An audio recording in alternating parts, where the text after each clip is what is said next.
People who are motivated to do things. How the duck do you do that? I'm always trying to hook future me up, so life can be a bit easier, rather than a constant slog. If I get stuff done now, then I can relax a bit more in the future, and that really makes me motivated to keep pushing. I love that you reference future you. I've spent the first part of my adult life trying to get Unducked bypassed me. I remember specifically buying an LCD TV when they first came out on my credit card, and literally said out loud to my roommate, future me can pay for this. It's sorta like drunk you versus future you in those regards. Breaking down the massive task into bite sizes helps. Wanna climb that mountain? Just take it one step at a time. Focus on the next ridge. Acknowledge and reward your progress with breaks snacks. Focus on the journey rather than the destination. When you've reached your summit, talk about the tremendous accomplishment and try not to think about the next mountain. While in the context of hiking, the principles apply to almost every task, no matter how big or small.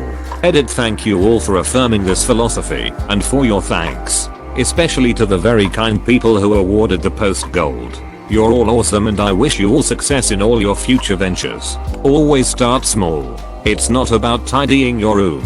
It's I'm going to take all my cups downstairs. While you are doing that, you may suddenly get the motivation to also wash the cups and maybe the plates that are on the side. And while you are at it, maybe your waste bin near your desk can be empty too. And if it doesn't lead anywhere, well, your task was to take 5 cups downstairs. You succeeded. You can get that little boost of success. A few weeks ago, sweeping my back garden ended up leading to me completely repainting the fence, fixing a few broke panels, and building a new arch over the gate from small acorns. This actually reminds me of when I was going through a rough time with mental health back in my early 20s. Even just taking a shower felt like a monumental task some days. My place got completely disgusting. I read something about setting a timer for 5 minutes per day and cleaning for those 5 minutes only.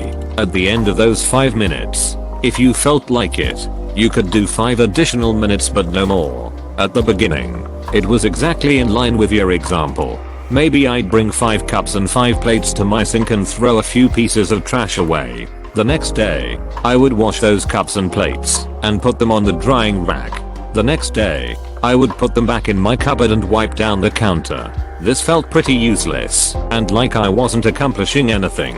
But one day, after about 2 weeks, I came home and realized that my kitchen was actually pretty clean and that I should get started on my bedroom.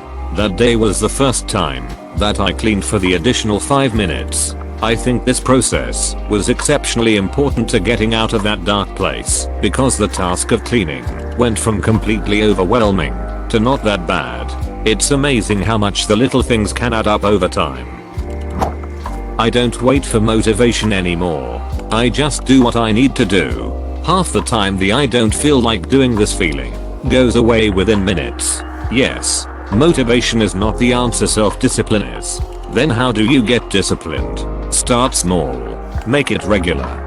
Do 1 push-up per day. Walk once per day. Read 1 page of a book you've been meaning to per day. Make it so easy you can't talk yourself out of it. Then do it every day without fail. Even small achievements have outsized effects on your mood and confidence, and you will naturally want to do more as time goes on. It will creep into every area of your life. It becomes addictive. Discipline is just like a muscle. The more you work it, the stronger it gets. The thing I realized is that motivated people don't magically feel like doing things. They just actually do things. It's action, not feelings. You know how you have a thought, I should go do XX, and then you kinda push it off for whatever reason. Maybe you are waiting for a commercial, or to feel like doing it, or just another 5 minutes. Act immediately upon having the thought. Try not to give yourself time to realize you don't want to do it. I made it into a game. If I think I should do something, I try to immediately do it. It's like jumping into a cold pool. By the time I realize I don't feel like doing it, I'm already started. I also heard a saying years ago, done is better than perfect. It's constantly proven itself to be true. But honestly, Nike figured it out years ago. Just do it. It really is that simple. It's really about making it a habit. Getting up and being motivated to do something comes easier the more you push yourself to do it. Being homeless for a year did this to me. Prison. It's a pretty big incentive not to go back. I have a nice apartment, good friends, slowly building a support system. No way I'm going to give that up. Step 1, I'll just do 5%. But I'll do it now. Step 2, man, might as well keep going. Step 3, wow, I'm finished. Now I'm motivated to do more. Motivation is bullshit. Comes and goes on a whim. I think what you want to know about is discipline. Coffee. Turn everything into a precise routine and make it more efficient than the day before. For example, combining an audiobook with commuting to work before after rush hour and using the extra time for a workout, making dinner with the cleanup in mind. Sleep schedule with sleep hygiene. And stop talking to lazy people. They will brainwash you into watching too much TV or being on the internet too much. The results. Routines are the base to my happiness. So I push myself to do stuff. For example, I wanted to start working out. So I had to really push myself for the first few months. But once it became a habit, and what's more important, I saw my body looking good. It's as normal as brushing my teeth. I used to be a lazy sack of crap. I got a small whiteboard for my fridge and would write 10 daily tasks to complete every day. I started with easy things: wash the dishes, vacuum, sweep the kitchen, etc. After 3 weeks, I added more difficult tasks: hang up the clothes on the bottom of my closet, put into applications for better paying jobs, cook a crazy new recipe I found, wash the dishes for aforementioned recipe, etc. By the end of 3 months, I didn't even need the list anymore. The easy tasks just became a natural routine and the more difficult tasks didn't feel so insurmountable. That was 6 years ago. My house is always clean. And I have a well-paying job I do very well. Anything can become normal habit if you stick to it and don't give up. You've got this.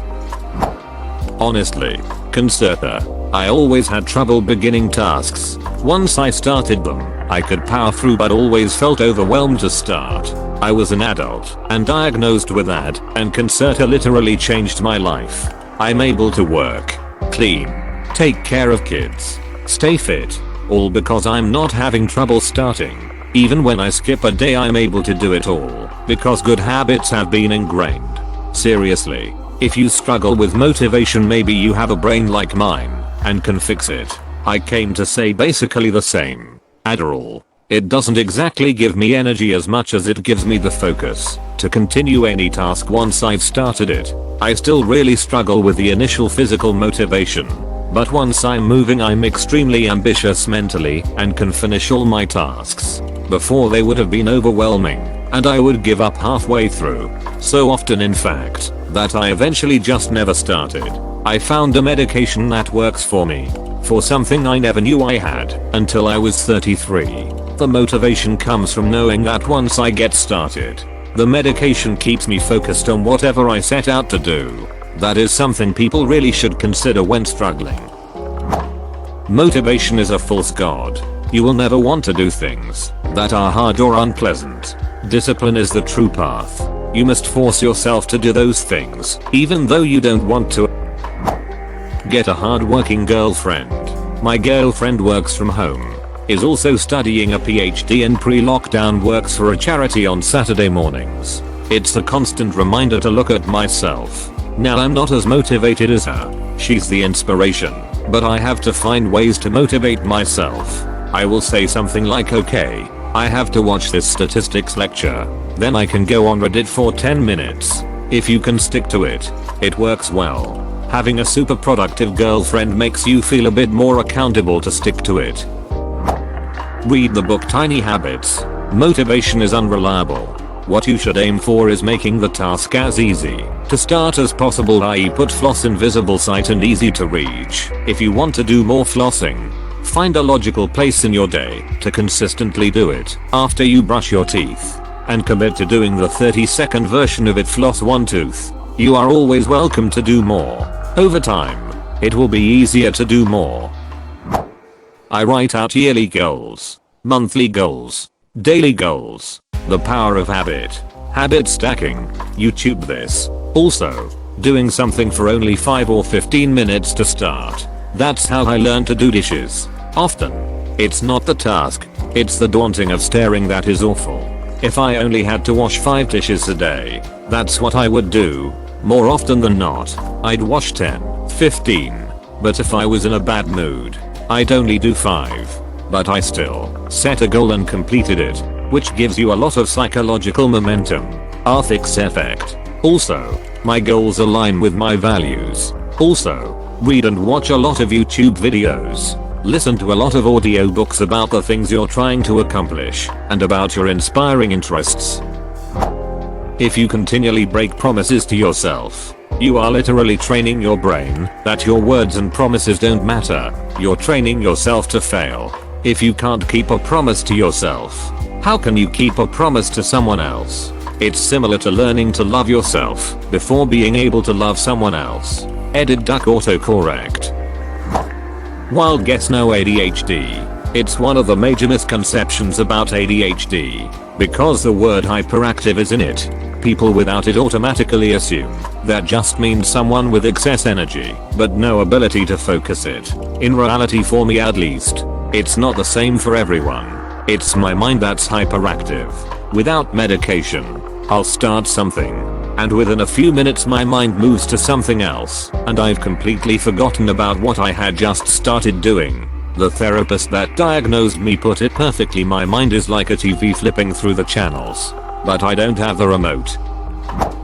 Clean your countertops and wash the dishes before going to bed, so you don't wake up and be tasked to clean for half an hour to a whole hour cleaning while hungry just to have a clean dish.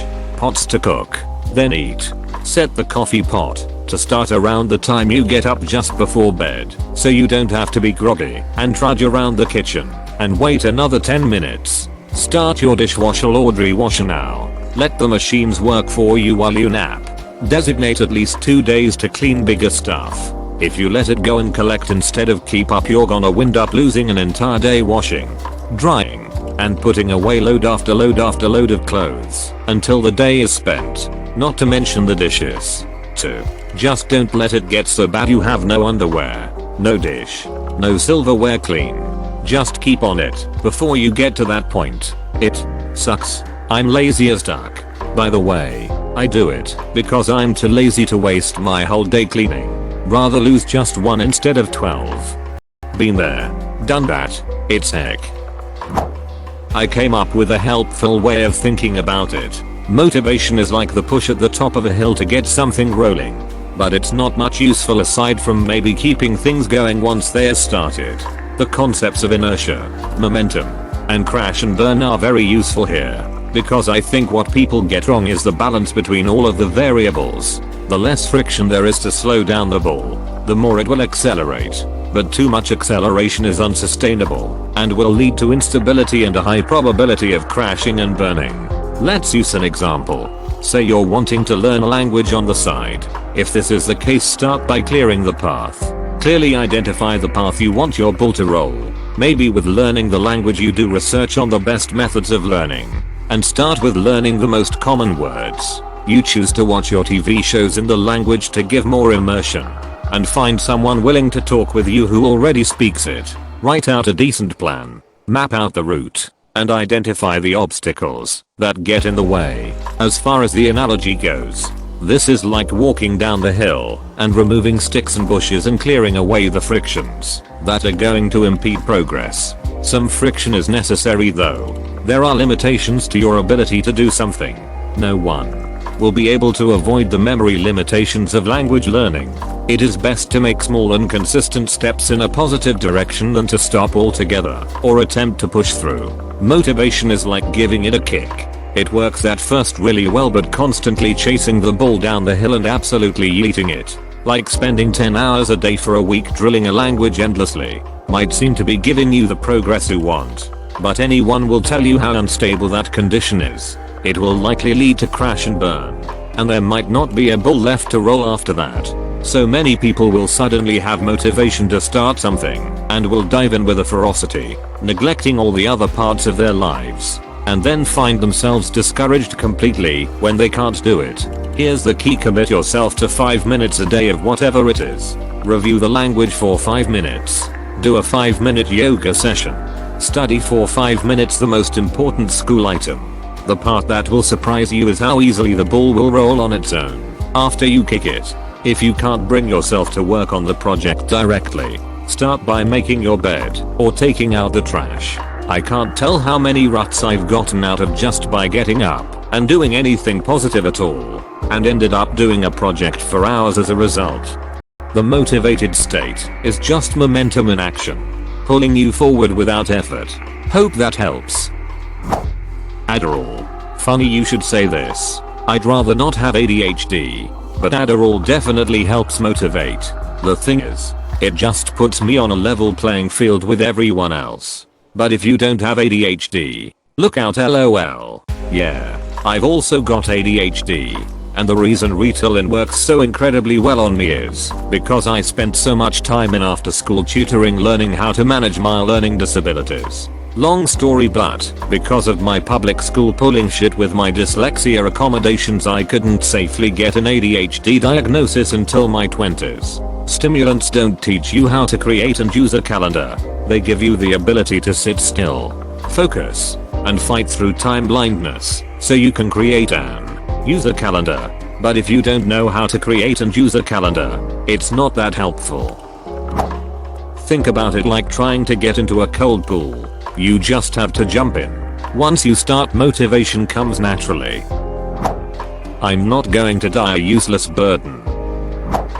It's like exercise or anything else that matters. I feel worse if I don't do it. Nobody likes doing the dishes, applying for jobs, working on a master's degree, going through your credit card purchases looking for fraud or subscriptions to cancel, etc. But shit's gotta get done.